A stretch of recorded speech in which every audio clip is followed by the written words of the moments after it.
Hello and welcome back. My name is Kabira and this is my YouTube channel, Kabira Speaks. On this channel I talk about a lot of different things. From here on out, I'm mostly going to be talking about mental health, my mental health journey, and trauma recovery, because that is my life and that is what I'm the most interested in. However, this video is neither of those things, ironically. Today I'm going to be talking about ADHD, specifically ADHD in women, because I am a woman and I think I have ADHD. I've never thought this before.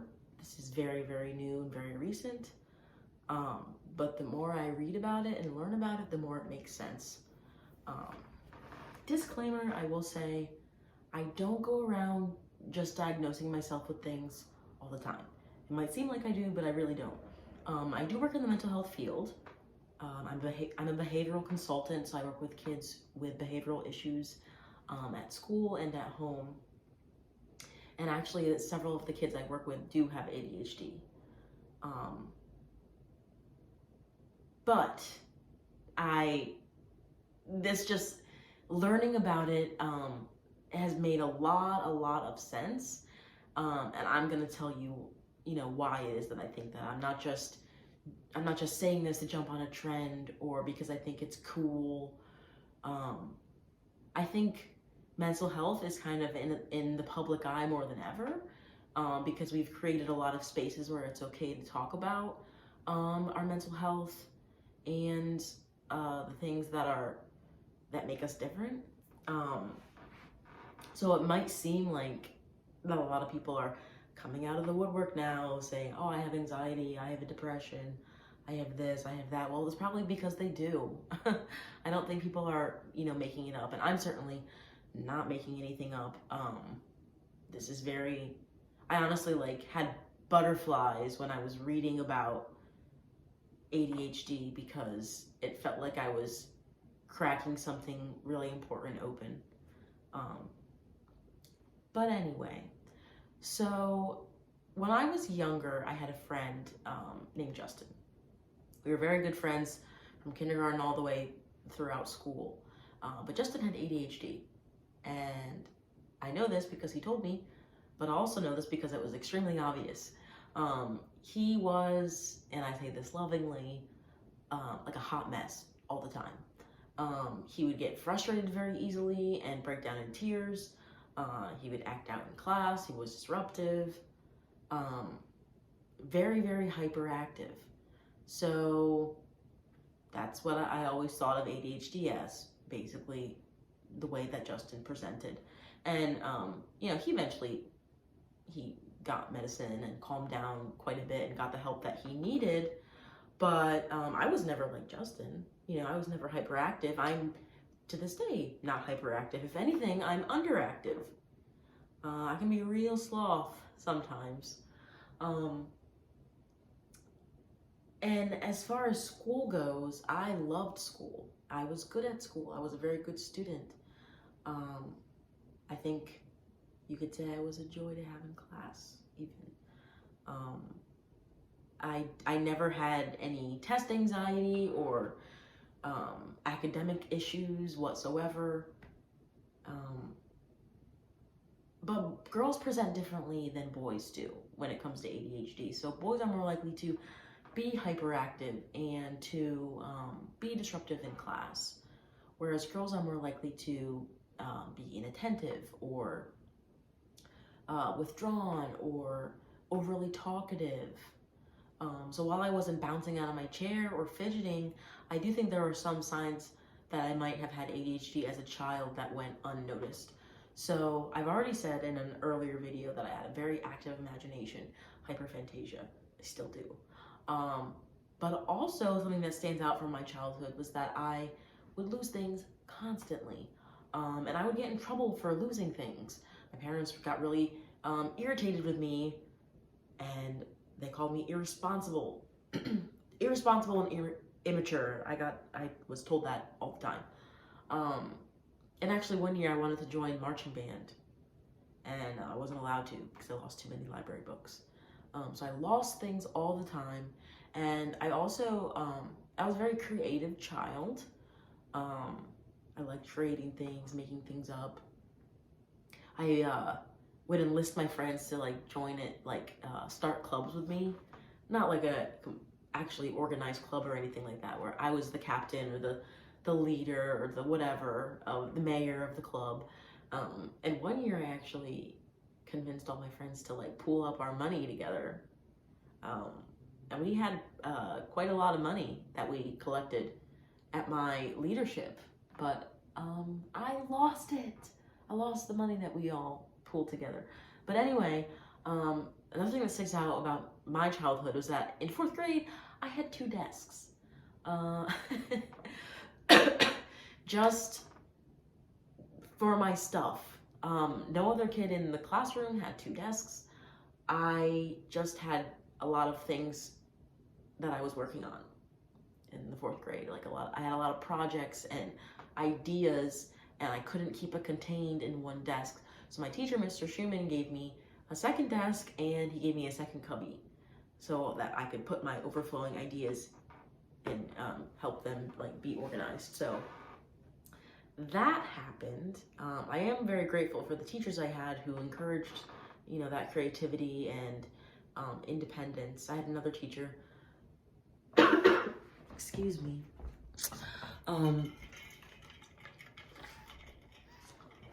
I had another teacher, Mrs. Lance, in 5th grade who I wrote a play for my classmates, and she let me direct all of my classmates in this play in front of the entire school. Like, that was super cool. It was a small school, but still, like, she let me, you know, be myself and be creative and love them for that. But anyway, yeah, so I never had any academic issues, and I think that's why it didn't seem like there was any problem, because I was doing just fine in school and I was a well-behaved child. But me as an adult is struggling, and the reason why I even started thinking this at all is from watching my YouTube videos. So recently I started doing like a day in the life vlog type style of YouTube video. I don't do it every day, but I just do it sometimes because it's fun. And I think it'll be cool to look back on like 10 years from now. And I do not watch my content. I'm not a psychopath. I don't watch my own stuff for fun. But I do have to watch it at least once for editing purposes. And while I'm watching it, I'm like, girl, what's going on? Why does it take you so long to do simple little things? And that's kind of like what made me start thinking that, I mean, I've been thinking for a while that I'm not functioning well. I just have not been able to really put my finger on why. I have identified several things, like with myself emotionally. I know now that I have Cptsd, which was very life-changing. Finding out about Cptsd was like putting glasses on for the first time, or finally learning to speak the language that everyone around me is speaking. It just made so many things make sense. But Cptsd, which I'll make a YouTube video on that at some point. It's gonna take a long time because it's a lot to explain. Cptsd is something that I developed from a ongoing traumatic and emotionally abusive childhood. ADHD, I think, is something that it just happens. It's not something that I got because of this. I think it might be genetic. I think it's genetic. And I adopted, so I can't go ask my biological parents, you know, about that type of history. But yeah, me as an adult it's rough. I have such a hard time just functioning. And I don't know how many times I've said that. It's hard for me to do stuff. It's hard for me to do stuff. I have a hard time functioning.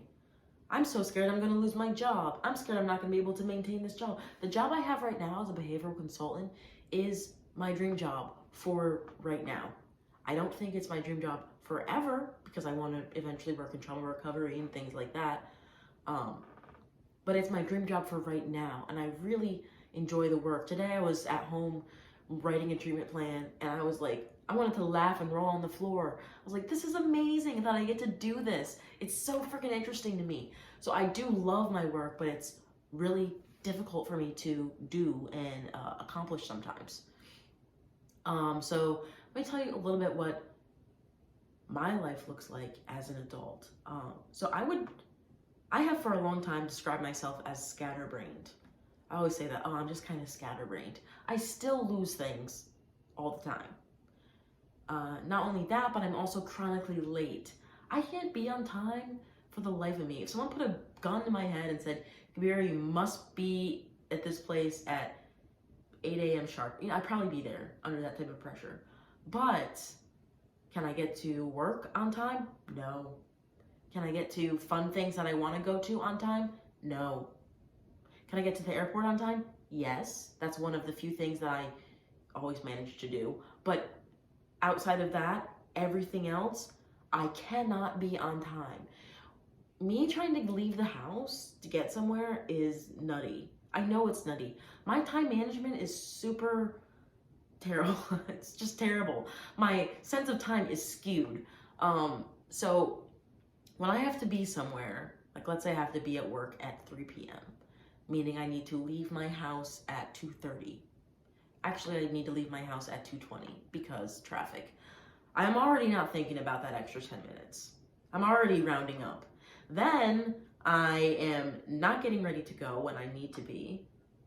I am running around the house looking for different things, starting different things. Then I start cleaning.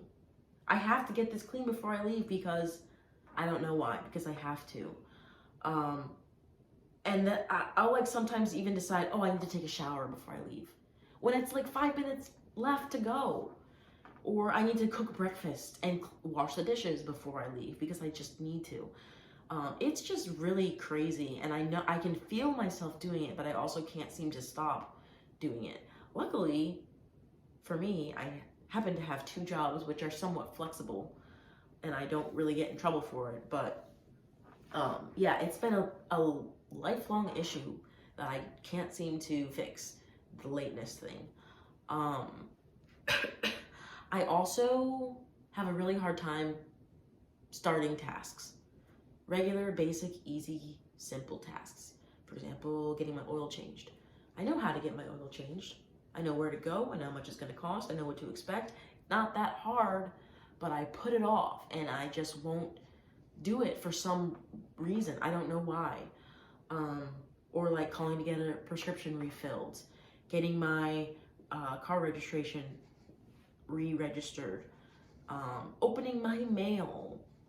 Little things that aren't that difficult seem like monumental to me sometimes, and I just don't do them. I just don't do them until it becomes a problem. And then I'm anxious because I let all this stuff pile up that I need to be taken care of and I haven't been dealing with. It is very stressful, and I need to figure out a way to do things better. Another reason I think I might have ADHD is that it can be very impulsive. Right before Christmas, I went to Target and I spent $160 on presents. And then I went to a different Target and spent $400 more on presents. I don't know why. I don't know why I did that. Oh, my phone's about to die. I don't know why I did that. It didn't make sense. I need to be saving money. I need to get my hair done. I need a new apartment. I need a lot of things that cost money, and yet I went and spent that much money on presents. Doesn't make sense. Not sure why I did it. Not really good behavior on my part. And I try to avoid stores for that reason because I feel like I don't have any self-control sometimes. I just like go crazy. Yeah, and then the last thing that makes me think that maybe I have ADHD that went unnoticed until now is that I get really obsessive about things. For example, I just watched the show Dope Sick on Hulu. Chef's Kiss, phenomenal. Michael Keaton was amazing. Really good show, but I watched it in like 2 days and then I became obsessed with the opioid epidemic and crisis. And over the past several days, I have learned everything there is to know about opioids, the opioid epidemic, heroin, pills, big pharma. I just couldn't stop thinking about it, talking about it. I watched the show 2 times, I watched a documentary about it, and I'm reading the book. And I just now have this wealth of knowledge about the opioid epidemic, so that's kind of interesting. But that can also be a symptom of ADHD. I don't really have a hard time concentrating on things once I am in it, if that makes any sense. Like, I can read a book for 8 hours straight and not hear anybody and just be so into that book. That's all I want to do. The other day, I just on a whim wanted to start an art project. So I started making a collage out of magazines that I'm cutting out, and I realized it looks cooler the smaller I make them. And so next thing I know, I have magazines all around me, and I'm cutting and slicing and designing my collage. And I have this toothpick, and I made a glue mixture. It does look pretty cool, I will say. But 3 hours passed, and I didn't even notice that time went by because I was so focused on what I'm doing. So the problem isn't the attention. I have an attention span. I can focus on things. It's just I have a really hard time jump-starting myself to get a task done. And it's obviously a lot easier to maintain focus on things that I find interesting. So yeah, that's pretty much it. I just mentioned to Pete, my roommate, ex-boyfriend, it's a long story. I just mentioned to Pete, I'm gonna make a video because I think I have ADHD, and he was like, I have ADHD. If I went to the doctor, I would get diagnosed with ADHD. And that's just laziness. And that's something that I expected him to say because that's how he is. But I don't know, I think there's this feeling that people have when you try to figure out the issue, like, oh, you're just making excuses for your behavior. I don't think I am. I think I have a hard time in my day-to-day life, in my work life. I struggle, and I think there might be a cause. And if I know the cause, then I can figure out how to help myself so that I can function better. Honestly, don't know what to expect. If it is true that I have ADHD, and if I get diagnosed, what does that mean exactly? Is it just another label? Would I have to be medicated? I did take Adderall once. Did not like it at all. This is when I had worked at Chickies and Pete's, and I had one of my friends there had ADHD, like the hyper kind. It was crazy to see. She just like ping, ping, ping, ping, ping, all over the place. But I worked a double on Super Bowl Sunday a few years ago, and she gave me an Adderall, and the first shift was fine. Second shift, I just felt really introspective, and I'm already very introspective, if you couldn't tell. Very introspective, and then when I wanted to leave and my boss, Black Tim, wouldn't let me go, I started crying, and that was the last time, first and only time I ever had it. And I'm not, expecting medication or anything like that. I just need to figure out a way to live and function better. Because like I said, I do love and adore my job. I feel so grateful that I have this job, and I want to do it, and I want to be able to do it well, and I want to be able to function to my best of my ability. And if I do have ADHD, that doesn't mean there's anything wrong with me. There's nothing wrong with me. I just might need to learn to do things differently so I can be my best self, really. Yeah, so that's it. I'd love to hear from you. When I made the hyperphantasia video, a lot of people commented on it, and a lot of them who said they have hyperphantasia also said, yeah, I have ADHD, or maybe even they were autistic. Interesting. So anyway, if you have ADHD and you have any insight, I would love to hear from you. If you don't have ADHD and this sounds familiar, I'd love to hear from you. I would just love to hear from you regardless. So yeah, that's it for today. Thank you for listening. Happy New Year. And I'll see you next time. Be safe, be well.